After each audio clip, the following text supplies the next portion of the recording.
Jalil was there for some 2 hours. Hours before his death, the banker makes a call to his assistant. It's about a $4 million loan. But suddenly, the telephone line goes dead. Jalil Ibrahim was paid for obstructing this loan to the carrion group. It was a massive case of fraud, of criminal breach of trust, of theft of public funds. He obviously did know too much. I suppose the only question then becomes is whether he was killed specifically because of this deal. Who knows?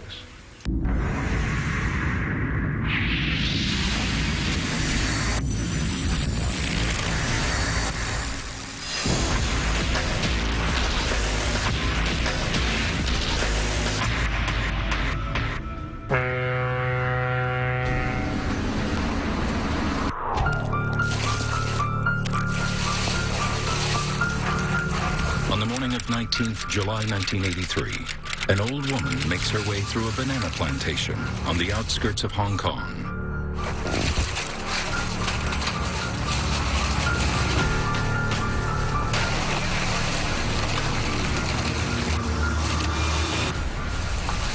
She stumbles upon an unusual sight at the edge of a slope.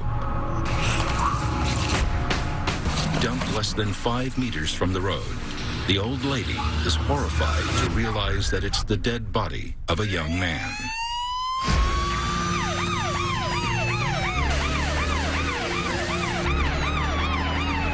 It's quite dark by the time police get the call and make their way to the new territories near the Chinese border.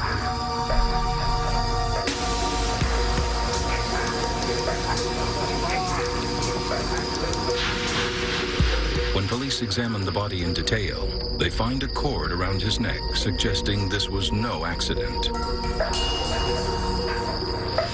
Rita Gomez, an investigative journalist with the Reuters, remembers the coroner's observations that evening. There wasn't any blood on him. The cause of death was, the police had decided then, was strangulation because the cord around his neck. He had his clothes on. He had no identity on him. He didn't have any wallet. He didn't have any passport on him. The corpse was at least 24 hours old. Police seem to have little to go on in identifying the body. Winsome Lane, a court reporter with the Straits Times, describes her notes from the police that night. They did definitely think it might be a local Chinese when he was first found, because apparently he was quite Chinese looking and could have passed as a local man. But police find a Malaysian 10-cent coin in the lining of the dead man's trousers. It's their first vital clue in tracking the identity of the victim. The police had information from missing persons to say that there's been a report from this Malaysian bank to say that one of their employees have gone missing. Henry Chin, a co-assistant general manager working for a subsidiary of a Malaysian bank in Hong Kong, had reported the disappearance of his colleague the previous day. He heads to the mortuary, where his worst fears are realized. The body belongs to Jalil Ibrahim, a 34-year-old banker from Kuala Lumpur. Henry tells police that Jalil was an assistant general manager with the Bank of Bumiputra, Malaysia's largest bank. But he had been working in Hong Kong for the last 6 months with the bank's subsidiary, BMF. This young accountant, Jalil Ibrahim, very bright young chap who had joined Bank Bumiputra, done very well there. Bank Bumiputra had started a subsidiary in Hong Kong, Bumiputra Malaysia Finance, a finance company. Accounts needed to be audited. The bank decided to send Jalil Ibrahim over to Hong Kong to audit those accounts. With the identity of their victim confirmed, the Organized and Special Crime Unit of Hong Kong Police joined the officers from the Commercial Crime Bureau to plan out their investigation in more detail. The case was handled by the Crime Investigation Unit of the Hong Kong Police, led by Norman McKillop, a very shrewd, very bright police officer who led the investigation. First thing McKillop and his team do is get a search warrant to the BMF office in Hong Kong's Central District where Jalil worked.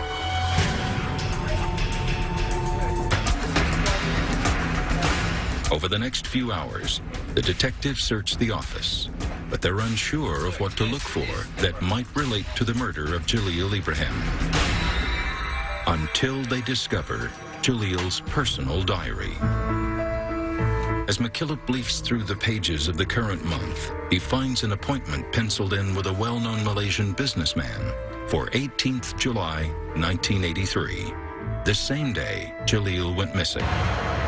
He told his assistant, I'm going to the Regent Hotel to meet this person, but no name was given. His colleague, Henry Chen, confirms that on the same day, Jalil got a call in the morning. He then left the bank for an appointment at the Regent Hotel, carrying 36,000 Hong Kong dollars in cash. Henry explains that carrying a substantial sum of cash was a fairly common practice among senior bankers, who often personally exchanged foreign currency for some of their important clients. Apparently he had taken cash with him, the assumption being that's in Hong Kong dollars, and the prominent Malaysian probably wanted to exchange for ringgit. A few hours later, Jalil calls his colleague Henry at the bank from an unknown location. It would be the last time Henry Chen would hear from Jalil. He left the office and never returned. Jalil's body turns up 24 hours later at the banana plantation in Hong Kong's New Territories. No money is found on the body of the banker. No money, no identifications. Whoever murdered him obviously must have taken the money as an added bonus. Jalil's diary appointment with the businessman turns out to be a dead end. The businessman has an alibi and is proven elsewhere at the time of Jalil's meeting. It's a curious twist for the police, who suspect that Jalil may have been involved in something that led to his death.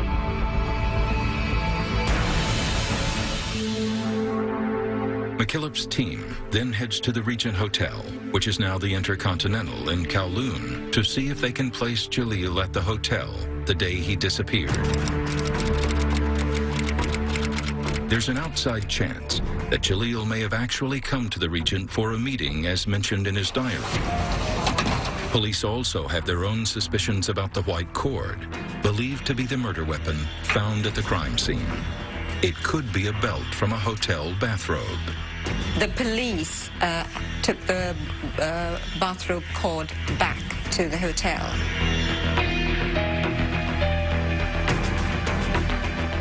And they checked with chambermaids. And one of the chambermaids had actually recorded an entry in her book to say that there was a bathrobe in room 609 without bathrobe cord, and she had replaced it. The murder weapon may have just found a room. But if this was the scene of the murder 4 days ago, police have little hope of discovering fresh forensic evidence. Death by strangulation barely leaves a trail, and if there were any telltale clues, housekeeping would have already swept them clean. Hotel records show that on the same day Jalil disappeared, a Malaysian man called Mak Foon Tan checked into room 609. At the concierge, Detective McKillop circulates photos of Mak and Jalil, sourced from the Malaysian authorities among the hotel staff. They then interview the staff for any further leads. Hotel witnesses say they saw both men that day. They testified that they saw Jalil arrive. They knew Mac was in his room, room 609. And Mac ordered room service while Jalil was there for some 2 hours in the afternoon. This confirms that Jalil had arrived at the Regent on the afternoon of 18th July, the same date and place police found mentioned in his diary. Room service records confirm the delivery of refreshments to Mac's room between 12:30 and 3 p.m. that day.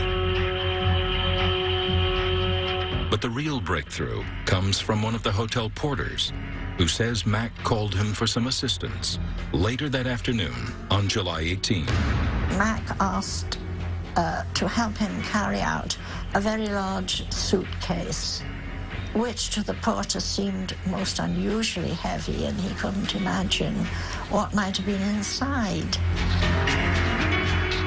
Concierge made a comment like, I thought it was gold bullions, it was so heavy, we couldn't lift it. So it took 2 people to lift that suitcase into the trunk of the taxi.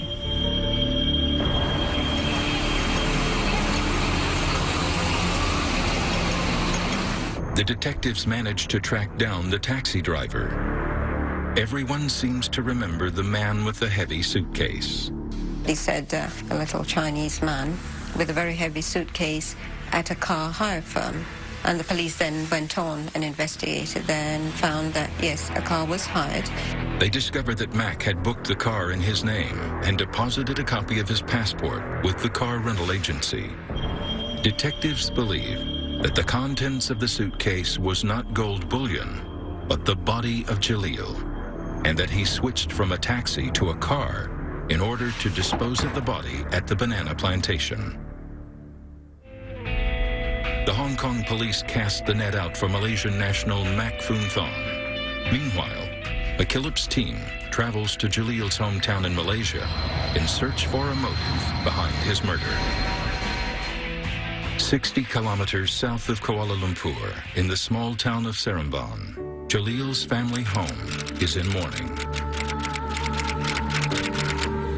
Jalil is survived by his wife, Jalil Ibrahim, and 4 children. The oldest is 6 years old, while his youngest son is barely 6 months.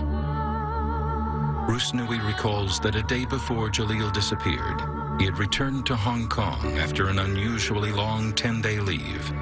He had come home to be with his family and celebrate Hari Raya, a Malaysian festival. He told me 10 days, I was very happy.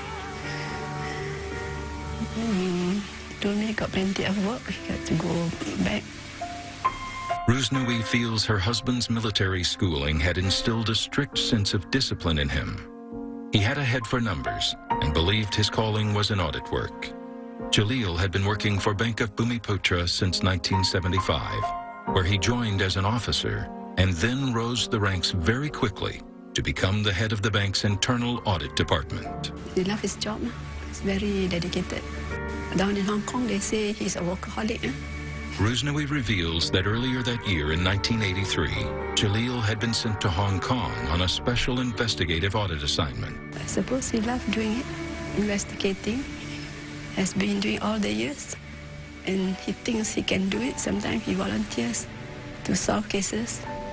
So his boss must have sent him to do further investigation up there. Hong Kong is a bigger case, too big a case, I suppose, for him to handle.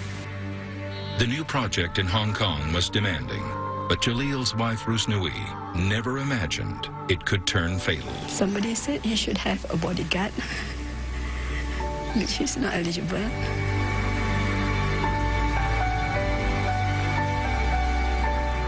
Journalists who had interviewed his wife and family in Malaysia had disclosed that he was concerned and he was worried about his personal safety and the predicament he finds himself in. Back at Jalil's office in Hong Kong, the detectives discover an unfinished but cryptic letter written by Jalil to his wife. Honestly, I have reached the limit of my patience here. The problems in Hong Kong are not my making, and from today onwards, I am going to think of myself and my family first. They must know I have had enough and I mean it. The letter is dated 9th June, 1983. A little over a month later, the banker would be dead. In the Malaysian parliament, the leader of the opposition, Lim Kip Siang, demands a thorough investigation into Jalil's murder. He believes Jalil may have discovered some major accounting discrepancies. Clearly, he must have stumbled on the irregularities and improprieties. And from that letter to his family, which was unfinished, it was discovered by the police. It was a cry of despair at interferences with his duties. The police now have their own auditing to do. Bank of Bumiputra's documents reveal that Jalil was sent to probe a series of unpaid debts given by its subsidiary, BMF, to some of Hong Kong's biggest property firms. It appears that the banker was particularly worried about the subsidiary's lenient lending practices towards one premier customer in Hong Kong, the Carrion Group. Jalil seemed to have discovered that BMF had not only overlooked certain discrepancies in the paperwork for the Carrion loans, but also risked the parent bank in Malaysia by lending enormous sums of money to Carrion without securing legitimate assets. He went through the accounts and he couldn't link the paper trail, and he realized that the loans were going to one specific company. There was no documentary approval of some of the loans, which he was wary about. With the mention of the Bank of Bumiputra and Hong Kong's property firm, the Carrion Group, Jalil's murder gets the financial papers interested. The Bank of Bumiputra, Malaysia's largest bank, was originally set up by the Malaysian government in 1966 to help disadvantaged Malay entrepreneurs. Far from disadvantaged, the Carrion Group was once one of Hong Kong's 10 largest public companies, specializing in the property market. In a short span of time, the company rose swiftly, surprising many in Hong Kong.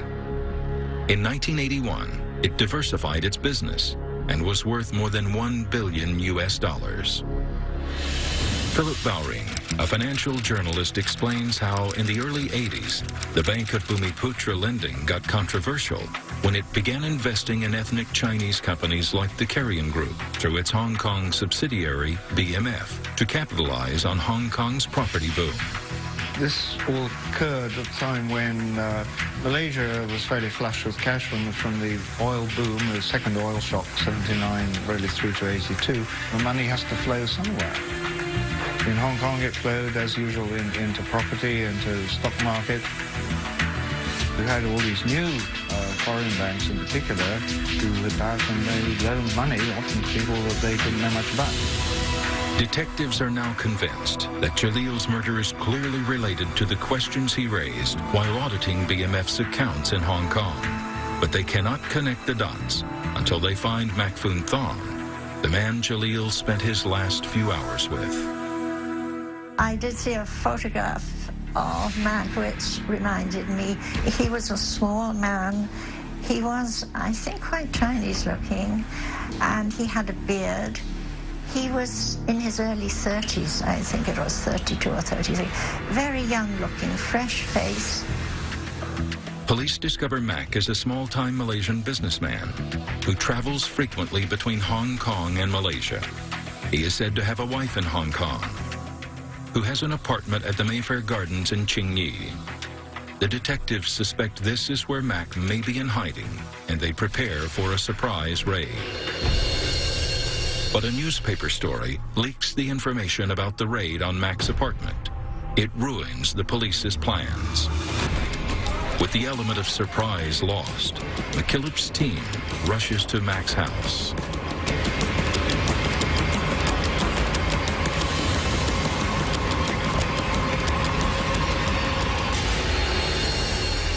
He realized police were at the door, so he threw himself from the third-floor building. He injured his spine. He was arrested. He was hospitalized for the injuries. It wasn't serious, but he did injure himself. Mac is admitted to the Queen Elizabeth Hospital in Kowloon, where he is interrogated by Detective McKillop. Mac Phoon Thon has a lot to answer for. The room with the missing bathrobe cord was registered under his name. Eyewitnesses can put him at the hotel. A porter saw him leave with an enormously heavy suitcase. A taxi driver took him to a car rental firm where he had booked a car in his name, most likely using it to drive to the village where Jalil's body was discovered. But Mac turns out to be a skilled evader. Although he can't escape the overwhelming evidence placing him at the Regent Hotel that night, he denies the murder allegation. Mac was really a man of mystery. Who he was acting for, or how he got involved in this very complicated case, nobody really knows. McKillop continues his interrogation. He has one day to go before they need to present Mac Phoon Thon in court with his recorded statement, or they would have to let him go. It is a crucial 24 hours, and after intense scrutiny by Detective McKillop of Mac Phoon Thon's movements, backed by supporting evidence, the Malaysian begins to open up. He was like a Mr. Fix-It. He claimed that his job was basically to get kickbacks for prominent Malaysians.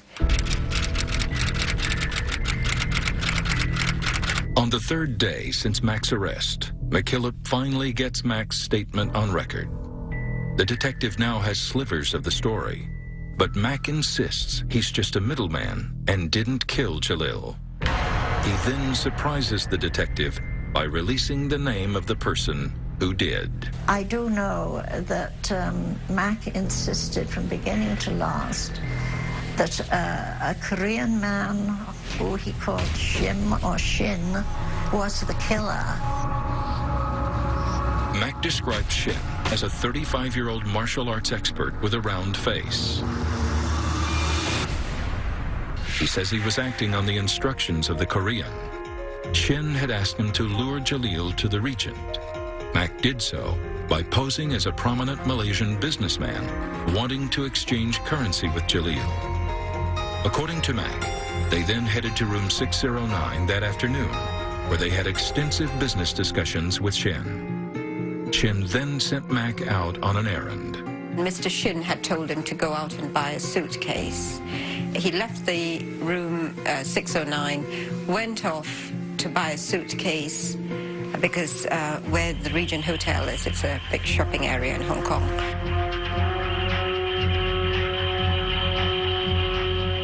It is the turning point in the interrogation. Detective McKillop believes that if Mac was instructed by Shin to buy a suitcase, then he clearly knows more about the murder than he's admitting to. McKillop probes some more. Mac Phoon Thon eventually confesses that he knew Shin was going to kill Jalil in that room. By the time he had come back, Jalil Ibrahim was dead and lying on the floor. And he helped Mr. Shin get this body into the suitcase. So he said he admits to helping Mr. Shin dispose of the corpse, but he had nothing to do with the murder. 72 hours after Mac is arrested, he is charged with the murder of Jalil Ibrahim before a magistrate in the hospital's custodial ward. Although Mac Phoon Thon was charged with murder, McKillop is not entirely convinced he has evidence for a conviction. Mac's story is full of holes. There is no motive and no information on the man known as Shin. McKillop's team immediately starts looking for the Korean hitman. Finally, on April 16, 1984, the Hong Kong Supreme Court opens the murder trial of Jalil Ibrahim. At first, the local press did not show much interest in this murder trial. It was just one Malaysian killing another, so why should Hong Kong people be interested? It takes 9 months of investigation to complete what began as a routine homicide case. Instead, the police uncover a dark tale of lies, corruption, fraud, and cold-blooded murder set against the backdrop of one of Hong Kong's biggest bank scandals.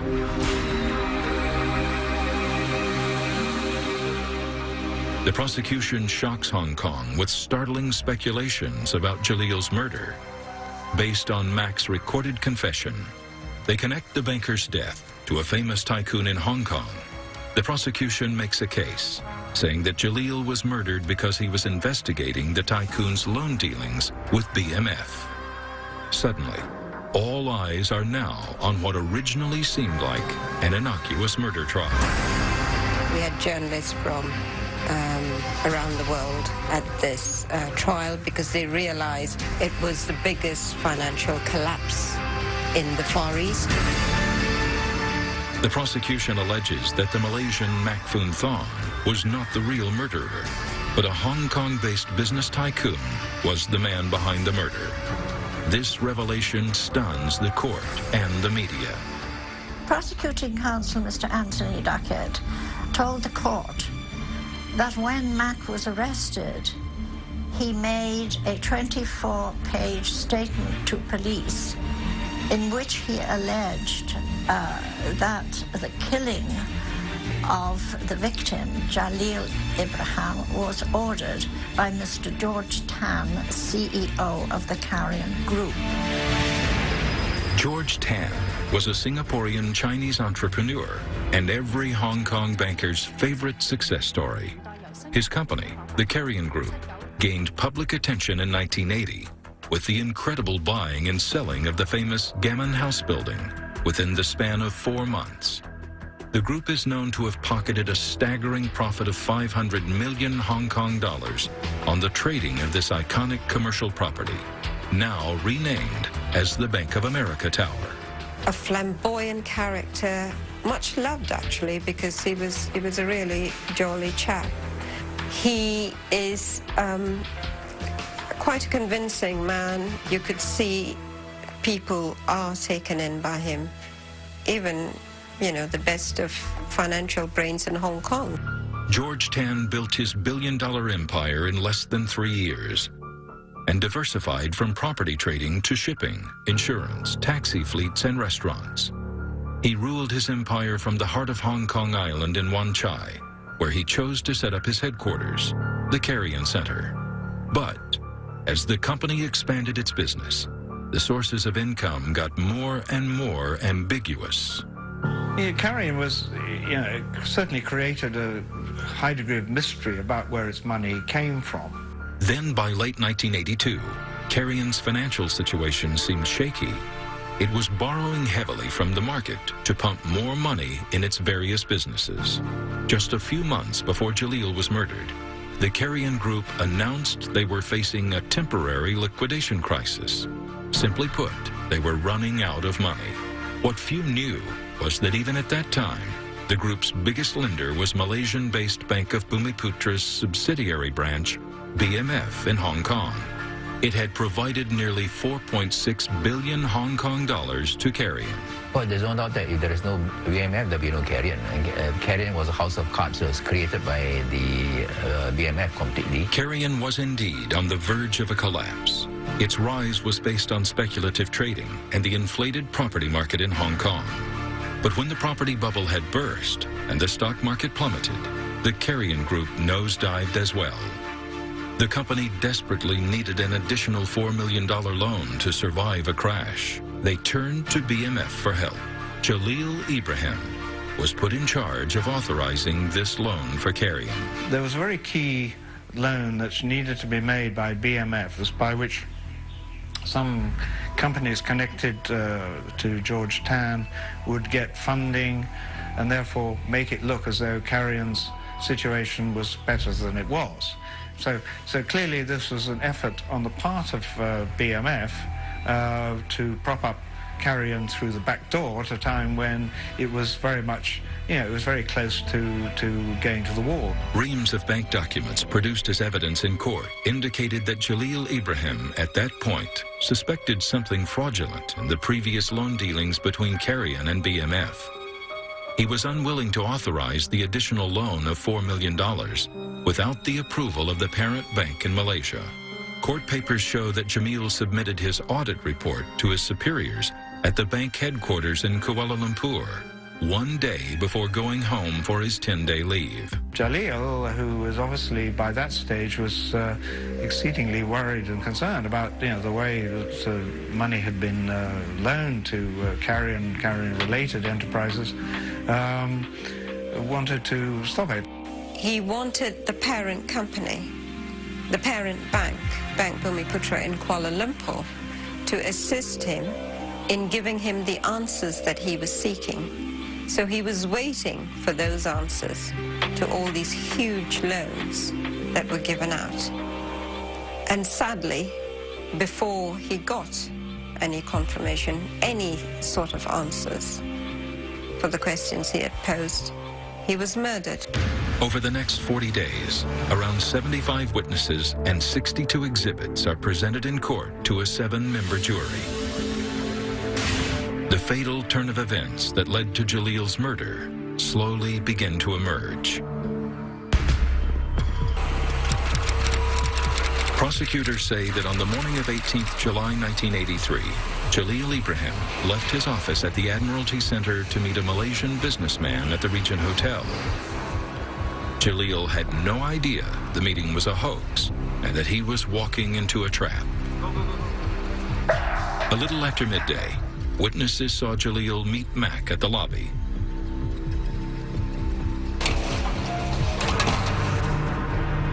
They went to his room on the 6th floor. Mac claims that they were soon joined by the South Korean, Mr. Shin. But as the defense starts to push the memories of witnesses on the stand, holes seem to appear in Mac's case. During the trial, the hotel staff that came to give evidence had always said there were just 2 people in the room, that's Mahathir Tan, the murderer, and Jalil Ibrahim, the bank official. Nobody had seen a third person. So the assumption is that Mr. Shin, the Korean that Mahathir Tan claimed had murdered Jalil Ibrahim, was a figment of his imagination. But Mac justifies Shin's absence as sheer coincidence, as the Korean often went to the washroom to attend to some private phone calls whenever the hotel staff entered the room.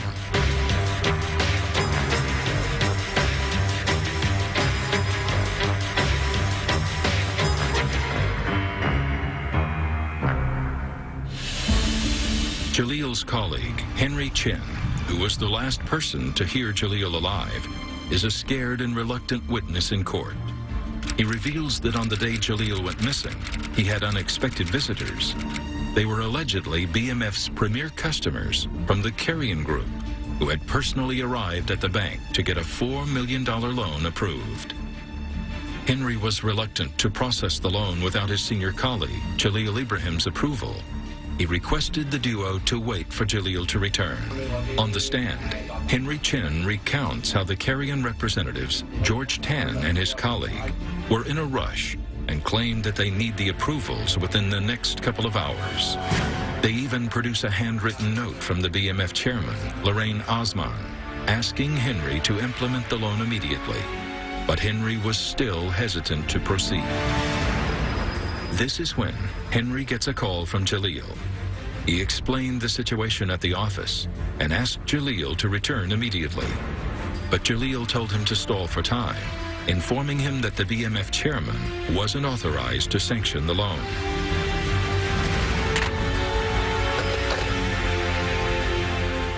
His assistant had given evidence in court to say that Jalil was holding up the approval of a loan because he was awaiting approval from the parent bank in Kuala Lumpur. But George Tan needed that money to keep the company afloat. Henry Chen remembers being more confused after his last conversation with Jalil. He debated whether he should process the loan, since he did have the chairman's approval note. Finally, Henry decides to wait for his colleague to return. At about 4:10 in the afternoon, Henry Chen got another call from Jalil. While he pleaded with Jalil to return to the office, Jalil continued to insist that Henry must not process the loan. They had to wait for Kuala Lumpur to give the approval. The telephone line suddenly went dead. Henry did not hear from Jalil after that. He was now under extreme pressure. He finally relented and activated the loan amount. Still on the witness stand, Mac tells the court that during their hotel meeting, Shin told him he was unhappy with the way Jalil had been handling the company's affairs recently. He claimed during the trial that Mr. Shin had told him that Jalil Ibrahim was a pain for obstructing this loan to the carrion group. But it still remains unclear what happened in room number 609 between the time Mac left the room and came back with a suitcase. All accounts tally on at least one fact, however, that Mac Foon Than was seen leaving the hotel with a big suitcase. The suitcase was produced in court, the exact same suitcase, to show that it was possible for a body to get inside, and a rather well-built policeman was asked to get inside, which he did, and curl up, and then it was fastened over him. That caused quite a flurry of interest, you know, the idea of the suitcase containing a body being carried through the public rooms of a luxurious five-star hotel. It just made people shudder. The murder trial of Jalil Ibrahim, a Malaysian banker in Hong Kong, intrigues not just Asia, but the rest of the world, as it involves the collapse of a multi-billion-dollar business empire that had fallen as quickly as it had risen. It had all the makings, in fact, of a good movie. But unfortunately, it was true life. At the heart of this murder trial is the alleged murderer Mac Foon Than. While circumstantial evidence implicates him as the man who lured Jalil to the scene of the murder and disposed of his body, the defense says there is little to connect him to the financial scandal or to the motive of Jalil's murder. He obviously did know too much. I suppose the only question then becomes is whether he was killed specifically because of this one deal which he was holding up, or whether there was a wider issue of he just knew by then too much about carrion generally. And yeah, it may be a bit of both. Who knows? But Mac continues to plead not guilty. The defense projects him as the tragic fall guy and not the mastermind of the murder. He certainly wasn't at the heart of the plot. He was, he was an actor, but he wasn't, the producer of the event. Mac confesses that he was initially numb and then upset about finding a dead body in his room, but he didn't report the case, even though he had realized that if discovered, all the circumstantial evidence would lead to him. Instead, he helped in disposing the body, as he believed that if he didn't, the safety of his family and his life would be in danger. That is another strange factor in this case. Maybe somebody had offered him protection. Who knows? It's a case full of question marks, mysteries. Most of the circumstantial evidence found against Mac was based on his interviews with Detective McKillop in the hospital. But in court, Mac denies all allegations and claims that some of his statements recorded in the hospital were distorted. He had at one point said it was instructions from a man called George. The only George that surfaced, the name George that surfaced at the trial, was the owner and chairman of the Carrion Group that the bank lent so much money to. But he later denied that that was a George he was referring to. Adding to the intrigue of the trial, Mac's recorded statement never made it to court. The 24-page statement made by Mac, in which he implicated George Tan and I think even other people in Malaysia, had mysteriously disappeared. And to this day, nobody knows what happened to that statement. Mac subsequently denied everything he said in it. Everything except the involvement of the shadowy Mr. Shin. Mac's defense continues to implicate the Korean as the man who murdered Jalil Ibrahim. But a sudden dramatic development surprises everyone. The Hong Kong police had allegedly located a man named Shin in Seoul, who not only fitted Mac's description, but also claimed to be his business acquaintance. After weeks of negotiation with the Korean government, they were finally allowed to record a video testimony from Shin that is presented in the Hong Kong Supreme Court. Towards the end of the trial, a video was shown which the police had taken of a man they found called Shin, and totally denied that he had anything to do with the killing of Ibrahim, and also had been able to prove that he was not in Hong Kong at the time of the murder. Mac's defense falls apart. Mark Funtan then turned around and said, he's not the Mr. Shin, it's another Mr. Shin. So, you know, his story didn't hold up, and the jury wasn't convinced by his story. He was making a lot of notes throughout the trial, but certainly it would have been in keeping with his general demeanor. He had all the earmarks of a man who, if not guilty, at least strongly suspected he was going to be found guilty. On the 40th day of the Jalil Ibrahim murder trial, the jury begins their final deliberations.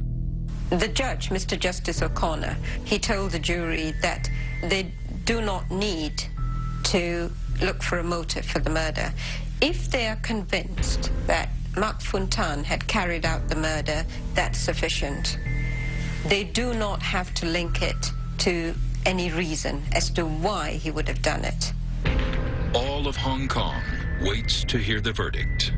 At the end, when the jury came in to announce their verdict, a colleague of mine on the press bench, a much older man who had seen many trials, said to me, when the jury come in, if it's a guilty verdict, they will not look at Mac, they will only look at the judge. If it's not guilty, they will look at him. And that's exactly what happened. Mac Funtan is found guilty of the murder of Jalil Ibrahim, and the unanimous verdict sentences him to death. When he was in prison, he received a lot of mysterious postcards saying simply, silence is golden. So it all adds up to the fact that he knew a lot that he was not telling.